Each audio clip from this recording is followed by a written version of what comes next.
Buenas tardes, nos encontramos hoy con el doctor César Fernando Hutchinson Salazar, quien nos va a hablar sobre el libro Ética de Nicómaco. Buenas tardes, profe, ¿cómo estás? ¿Cómo están? Buenas tardes. Buenas tardes. Profe, te queremos hacer como una pequeña entrevista, pero que tú nos des como aportes en este libro, que le des a la comunidad que nos está viendo como una introducción a este hermoso libro, ¿vale? Entonces, bueno, vamos a empezar. ¿Qué lugar ocupa el libro cuarto dentro de toda la ética de Nicómaco y cómo podríamos vincularlo con los fundamentos del derecho, ya sea público o privado? Bueno, esa pregunta que ustedes hacen tiene relación con toda la teoría moral, política, jurídica que desarrolla Aristóteles en la ética nicomaquea. Debe ser leída como un conjunto, empezando en el libro primero por la acción que tiende hacia la eudaimonía, pasando por la clasificación de las virtudes como perfeccionamiento de la acción humana.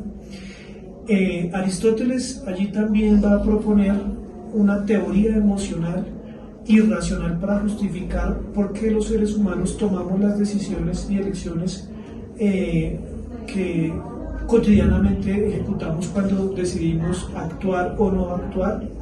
Y nos va a hablar en ese contexto de las relaciones que hay entre la ética y la política.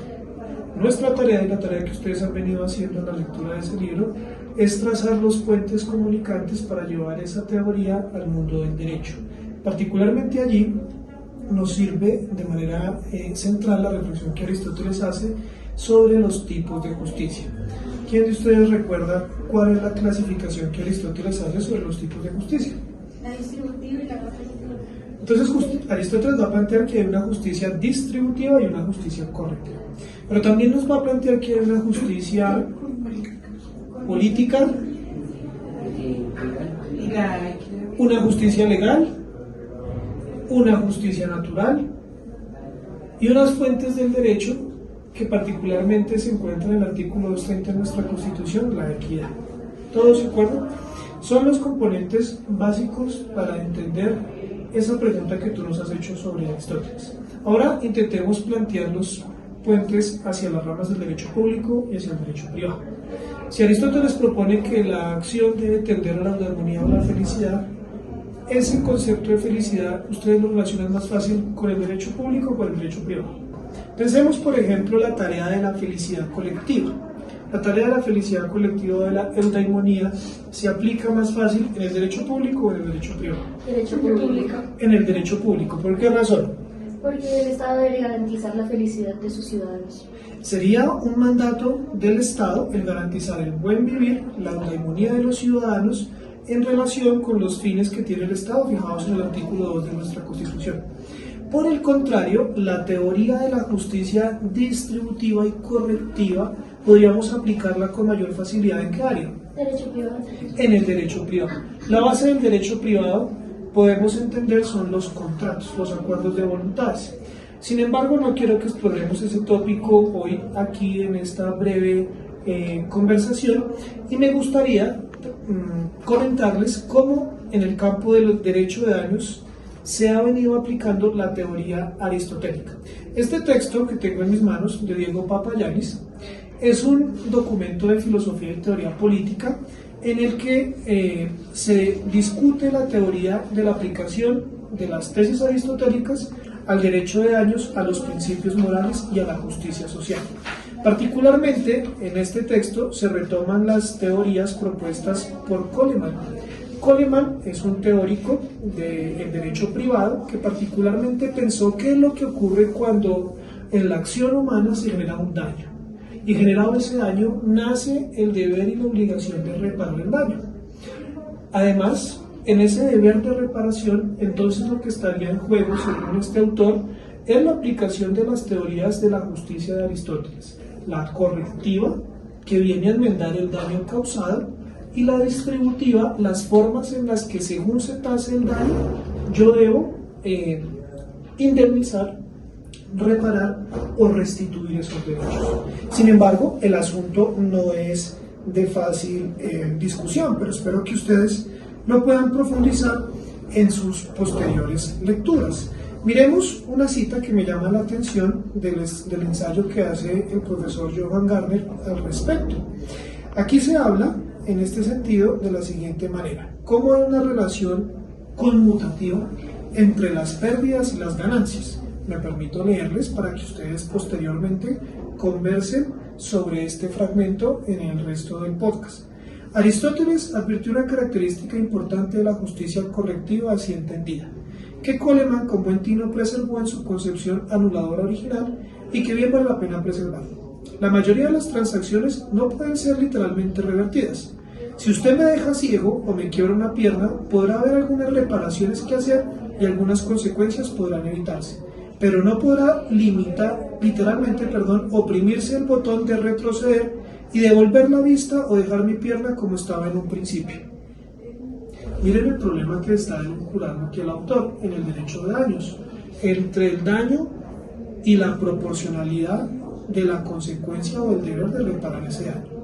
Algunas transacciones monetarias y sobre la propiedad pueden parecer reversibles literalmente, pero aún aquí intervienen usualmente cambios de valor o posición que hacen que toda reversión sea imperfecta.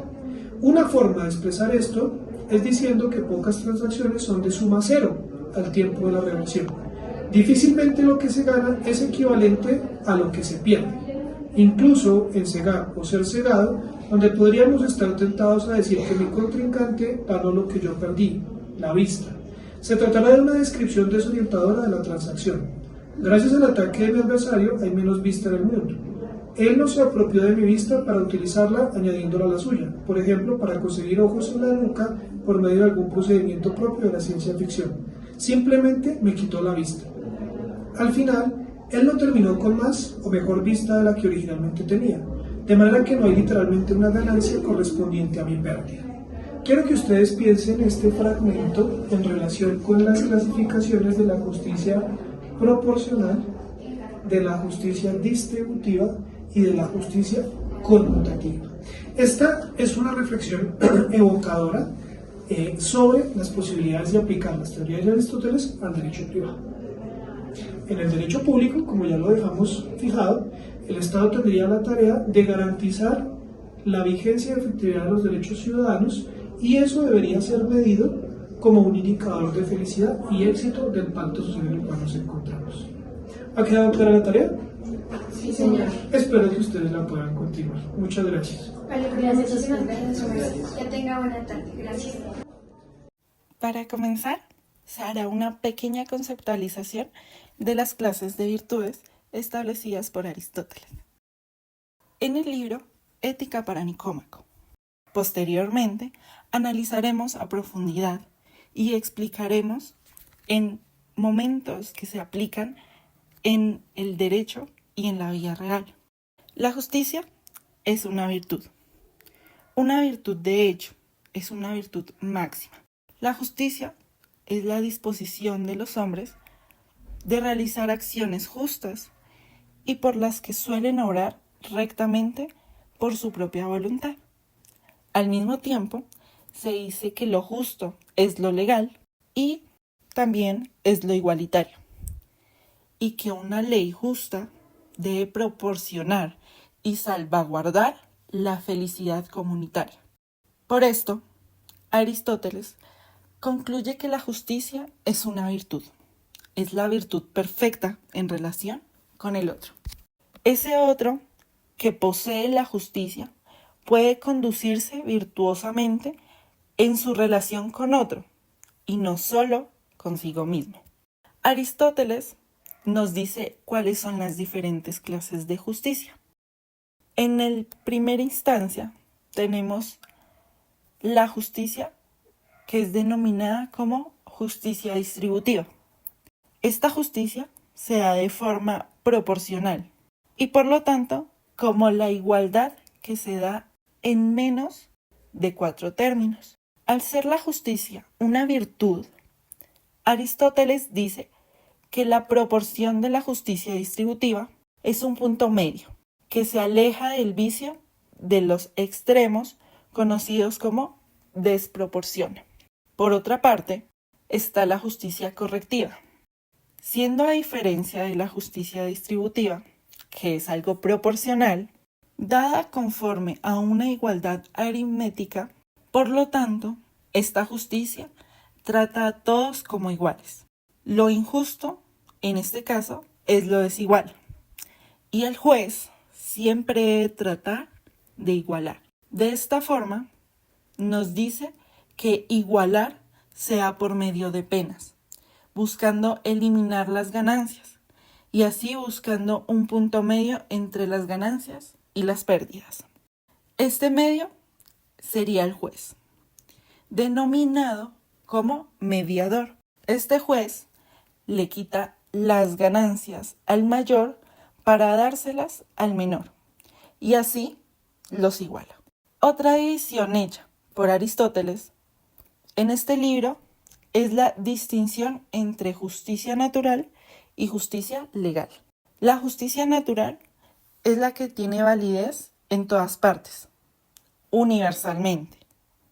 Y la justicia legal es la que tiene validez única y exclusivamente en el momento en el que está establecida en un lugar determinado, para casos particulares.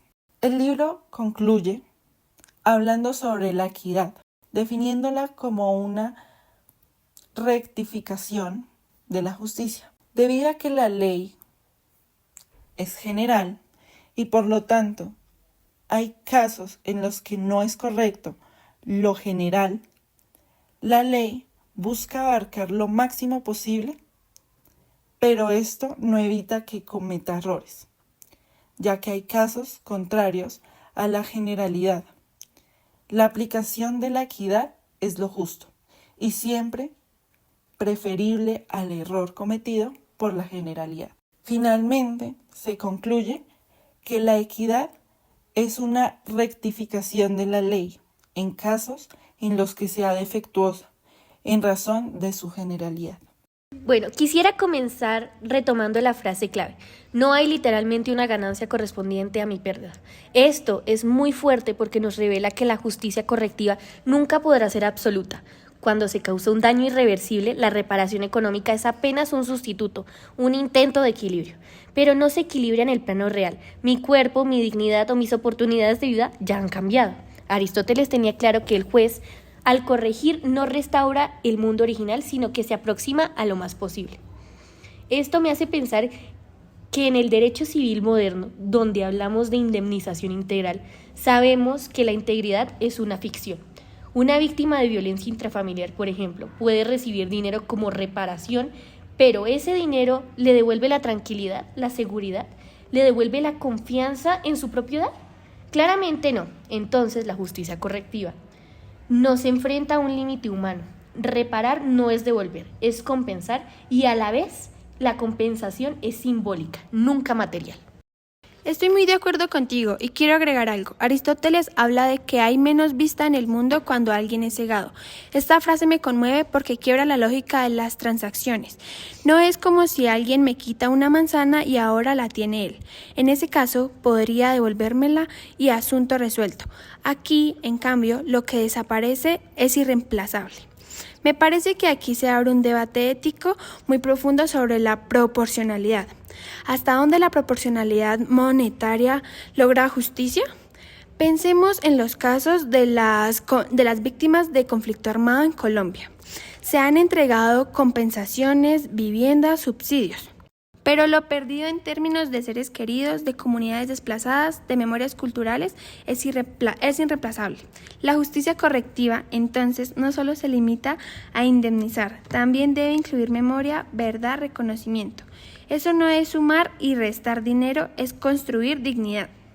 Siguiendo esa línea, me parece interesante pensar cómo esta justicia correctiva se conecta con la idea de pactos sociales. Si aceptamos que el daño nunca es totalmente reversible, ¿qué papel le queda al Estado? El Estado, desde el derecho público, tendría que garantizar que el daño no se repita. Es decir, la justicia correctiva no solo debe mirar hacia atrás para reparar, sino hacia adelante para prevenir. Pongo un ejemplo. Cuando hay feminicidios, la reparación económica para la familia es una parte mínima. Lo verdaderamente justo sería que el Estado se comprometa con políticas públicas que reduzcan la violencia de género, que fortalezcan la educación, que protejan la vida de otras mujeres. Esa sería la dimensión distributiva de la justicia. Repartir seguridad, repartir garantías para que no se repita lo irreparable. A mí me gustaría detenerme en la tensión entre lo simbólico y lo material. En la práctica judicial, cuando se dictan sentencias en materia de responsabilidad civil o de derechos humanos, se habla de medidas de reparación simbólica, actos de perdón, construcción de monumentos, disculpas públicas. Esto está muy ligado a lo que decía Mariana. Cuando no hay manera de devolverle lo perdido, se busca dignificar a la víctima en otro plano. Pero, ¿es suficiente lo simbólico? Yo creo que no. Si el daño es real y concreto, como perder la vista, lo simbólico no sustituye esa pérdida.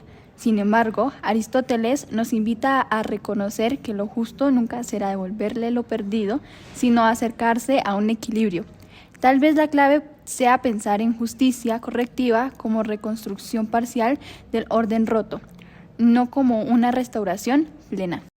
Permítanme traer otra perspectiva. Si hablamos de transacciones que no son de suma cero, Aristóteles nos está diciendo que no todo puede ser medido en términos cuantitativos. Eso rompe con cierta lógica del derecho privado moderno, donde muchas veces creemos que todo se resuelve con dinero. Pero el ejemplo de la vista es claro.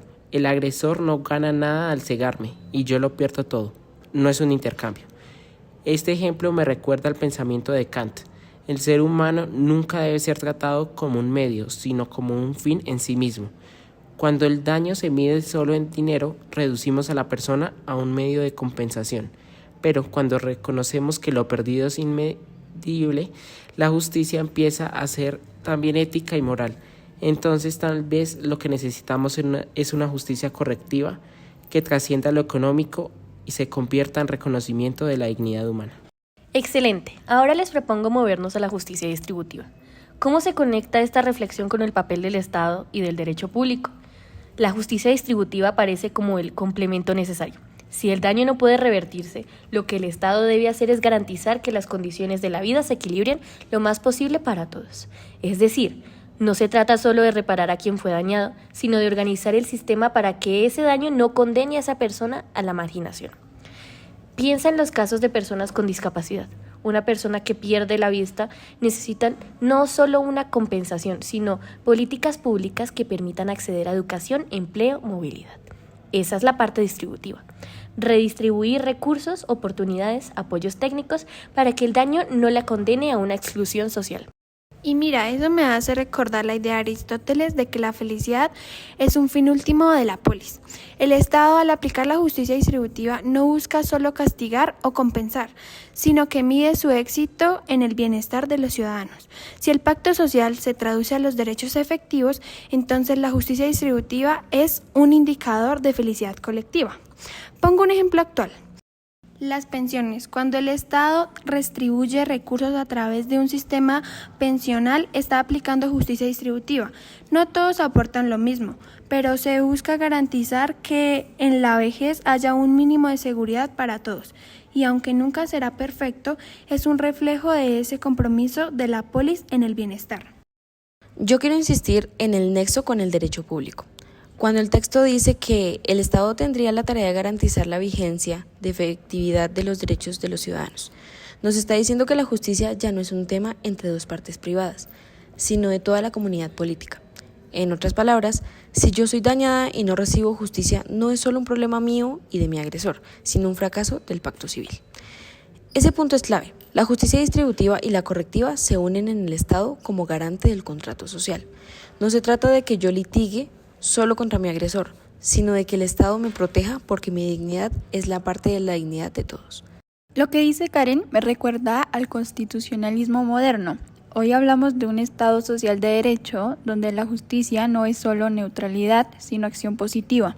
El Estado debe intervenir para reducir desigualdades, garantizar acceso, reparar injusticias históricas. Esto es profundamente aristotélico, en el sentido de que se mide la felicidad colectiva, no solo la suma de las felicidades individuales, como por ejemplo las políticas de acción afirmativa, becas para minorías, cuotas de género, apoyo a comunidades vulnerables, no corrigen un daño puntual, pero equilibran un daño histórico. Eso es justicia distributiva en acción. Permítanme plantear un reto. ¿Qué pasa cuando la justicia distributiva choca con la correctiva? Por ejemplo, en expropiaciones. El Estado quita una propiedad a alguien con una indemnización para construir una obra pública que beneficiará a millones. ¿Es justo? Para el individuo puede ser una injusticia, porque pierde su tierra, su historia, pero para la colectividad puede ser justicia distributiva. Aquí volvemos a Aristóteles. El bien de la polis puede estar por encima del interés individual, pero entonces necesitamos límites, porque si todo se justifica en nombre de la colectividad, podemos caer en abusos. Este es uno de los grandes dilemas del derecho público. ¿Cómo equilibrar la justicia correctiva al individuo y distributiva a la sociedad? Ya vimos la justicia correctiva y la distributiva, pero Aristóteles también nos habla de la justicia conmutativa, que se dan transacciones entre particulares, donde se busca un equilibrio exacto, dar lo equivalente a lo que se recibe. ¿Cómo se conecta esta justicia con el texto que analizamos? Me parece fascinante este punto porque el texto mismo dice que pocas transacciones son de suma cero. Eso significa que incluso en los intercambios aparentemente más simples como la compraventa, siempre hay un desajuste. El precio que yo pago por un producto nunca refleja exactamente el valor que tenía para el vendedor y viceversa. Hay cambios de valor, de expectativas, de contextos. Por eso Aristóteles ve la justicia conmutativa como un intento de equilibrio para equilibrar esos intercambios. Pero en los casos de daño, como perder la vista, el desajuste es radical, no un equivalente, que se pueda saldar al intercambio. Ahí es donde la justicia conmutativa revela sus límites. Y creo que esto es clave para entender por qué la indemnización en dinero es un recurso práctico, pero no filosóficamente suficiente. Sí, y agrego algo, la justicia conmutativa es la base de la confianza en los contratos. Si yo entro a un acuerdo contigo, espero recibir lo proporcional a lo que doy. Cuando eso no sucede, el contrato pierde sentido. Ahora, en el texto nos dice que incluso ahí las cosas nunca son exactas.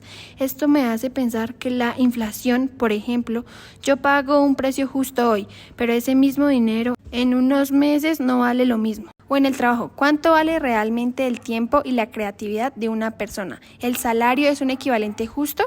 En la práctica, la justicia conmutativa se vuelve un ideal regulador, pero no una realidad perfecta. Siempre hay alguien que se siente que dio más que de lo que recibió. Y eso es interesante porque conecta con la frustración cotidiana que muchos ciudadanos sienten frente a la justicia. La idea de que el sistema nunca devuelve en la misma proporción lo que se pierde o se aporta. A mí lo que me inquieta es cómo esta idea de Aristóteles nos invita a reflexionar sobre el derecho laboral. Por ejemplo, si la justicia conmutativa se basa en intercambios, el trabajo es el intercambio por excelencia. Yo doy mi tiempo y fuerza y tú me das un salario. Pero el texto de Aristóteles nos hace ver que ese intercambio nunca es exacto. El trabajador siente que su esfuerzo vale más, el empleador siente que paga demasiado. Entonces, ¿cómo resolverlo? Aquí es donde la justicia distributiva y la correctiva se combinan. El Estado regula los salarios mínimos, establece indemnizaciones por despido, crea seguridad social. Todo eso para corregir el desajuste natural de la justicia conmutativa. Me parece muy potente cómo Aristóteles nos permite ver que las tres justicias no son compartimentos separados, sino engranajes de un mismo sistema. Exacto, Karen. Y fíjate que incluso en intercambios aparentemente triviales, la justicia conmutativa falla. Pensemos en los mercados digitales. Yo pago por una red social gratis con mis datos. ¿Eso es un intercambio justo? La empresa obtiene millones de beneficios de mis datos y yo recibo apenas un servicio de entretenimiento. Aquí Aristóteles nos ayuda a cuestionar la modernidad. La justicia conmutativa digital es asimétrica. Lo que recibimos no tiene un equilibrio real y, como decía Daniela, son transacciones que nunca son de suma cero. Siempre hay alguien que se queda con más de lo que parece, aunque no lo notemos de inmediato. Quiero retomar el ejemplo de Nicole y llevarlo al plano filosófico. Aristóteles nos diría que la justicia conmutativa busca una igualdad aritmética. Lo que das es igual a lo que recibes, pero el texto nos recuerda que eso casi nunca ocurre. Entonces, ¿qué hacemos? Aquí entra la justicia correctiva como un segundo paso. Cuando el intercambio no es justo y causa daño, hay que corregirlo. Y luego entra la justicia distributiva. Cuando esas desigualdades estructurales se acumulan en la sociedad, el Estado debe redistribuir. Lo que me impresiona es que Aristóteles, sin hablar de capitalismo ni globalización, ya nos advertía que ningún intercambio humano es perfectamente reversible. Esa es una lección ética y jurídica que sigue viva 2300 años después. Muy bien, ahora los invito a pensar qué ejemplos actuales pueden ilustrar estas tres justicias y qué críticos o qué críticas podemos hacerle a Aristóteles desde la perspectiva de hoy. Yo pienso inmediatamente en algunos casos de contaminación ambiental.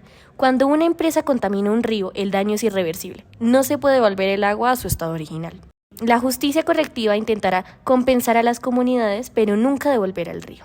La justicia distributiva entra cuando el Estado invierte en saneamiento ambiental y políticas de prevención. Y la conmutativa aparece cuando se regula la relación entre empresas y comunidades.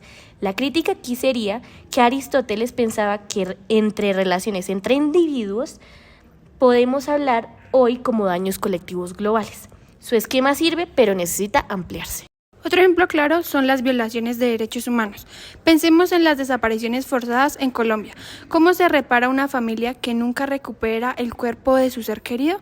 Aquí Aristóteles nos ayuda a entender que la justicia correctiva nunca será plena, pero también nos muestra que las reparaciones no pueden ser solo económicas, debe incluir verdad, memoria, garantías y no repetición.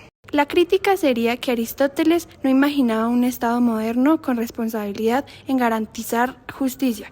Para él la polis tenía un rol, sí, pero no con la complejidad institucional que tenemos hoy. Yo diría que un ejemplo actual son los contratos digitales, ¿no? Cuando firmamos términos y condiciones, entramos en justicia conmutativa desigual.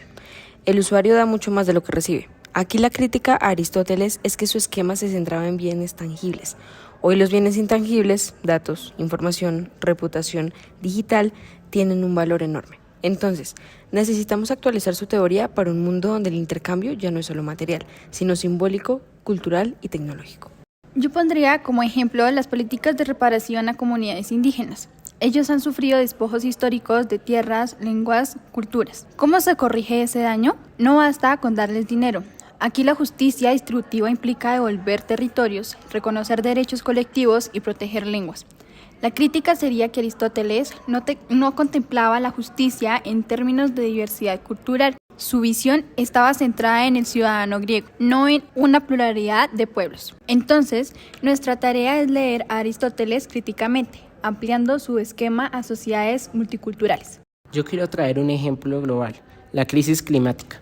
Los países industrializados han emitido gases durante siglos y ahora los países del sur global pagan las consecuencias.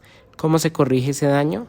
Es imposible revertirlo del todo. La justicia correctiva puede implicar compensaciones económicas, pero eso no detiene la pérdida de ecosistemas. La distributiva exige que los países ricos asuman más responsabilidades y la conmutativa aparece en acuerdos internacionales donde se negocian reducciones de emisiones. La crítica es clara.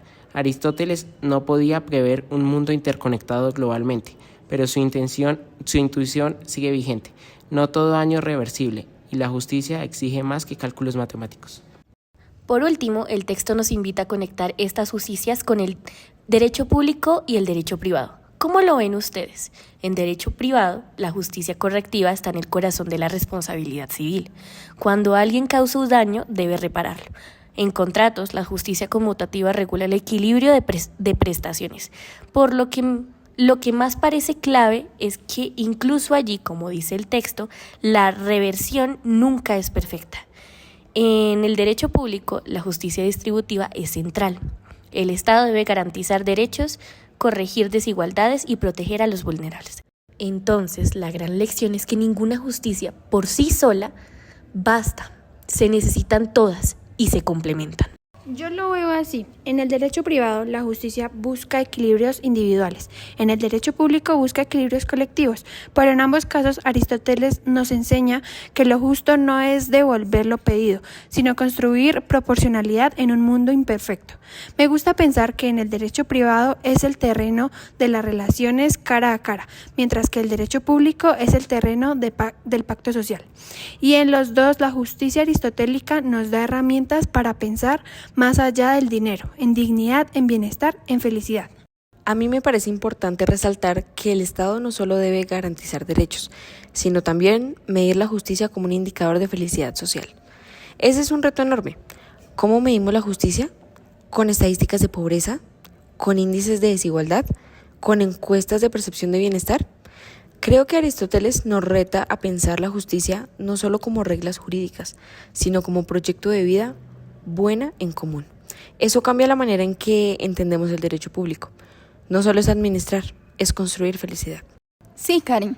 Y yo diría que ahí está la mayor vigencia de Aristóteles, recordarnos que el derecho no es un fin en sí mismo, sino un medio para la vida buena. Cuando reducimos el derecho a procedimientos, perdemos el sentido de justicia. Cuando lo conectamos con felicidad colectiva, recuperamos su esencia. En derecho privado, eso significa que los contratos no son solo cláusulas, sino confianza entre personas. En derecho público significa que el Estado no es solo burocracia, sino comunidad política que busca el bien común. Para cerrar mi idea, diría que Aristóteles nos invita a pensar el derecho como ética aplicada, justicia correctiva, reparar, justicia conmutativa, equilibrar, justicia distributiva, garantizar bienestar. Y todas juntas forman el tejido del pacto social. Si el Estado falla en garantizar derechos, el pacto civil fracasa. Si los individuos no respetan la equidad en sus relaciones privadas, la confianza se rompe. Entonces, la justicia no es solo un concepto filosófico, es la base misma de la convivencia.